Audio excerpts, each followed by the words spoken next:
കേന്ദ്ര സർക്കാർ സംസ്ഥാനങ്ങൾക്ക് നൽകുന്ന നികുതി വിഹിതം 50% വർദ്ധിപ്പിക്കണമെന്ന് മുഖ്യമന്ത്രി പിണറായി വിജയൻ 16ാം ധനകാര്യ കമ്മീഷനു മുന്നിൽ സംസ്ഥാനങ്ങൾ ഉന്നയിക്കേണ്ട ആവശ്യങ്ങൾ ചർച്ച ചെയ്യുവാൻ 5 സംസ്ഥാനങ്ങളിലെ മന്ത്രിമാരെ ഉൾപ്പെടുത്തി കേരള സർക്കാർ സംഘടിപ്പിച്ച കോൺക്ലേവ് ഉദ്ഘാടനം ചെയ്ത് സംസാരിക്കുകയായിരുന്നു മുഖ്യമന്ത്രി.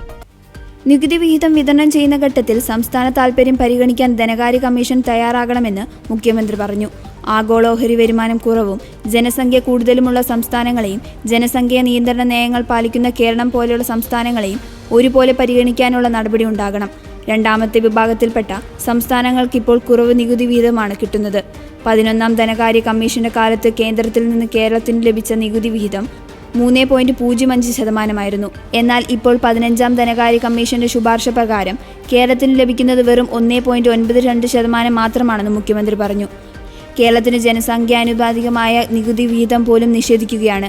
ആരോഗ്യം, വിദ്യാഭ്യാസം തുടങ്ങിയ മേഖലകളിൽ വലിയ നേട്ടങ്ങൾ ലക്ഷ്യമിടുന്ന സംസ്ഥാനങ്ങൾക്ക് കൂടുതൽ പരിഗണന നൽകണമെന്നും മുഖ്യമന്ത്രി പറഞ്ഞു.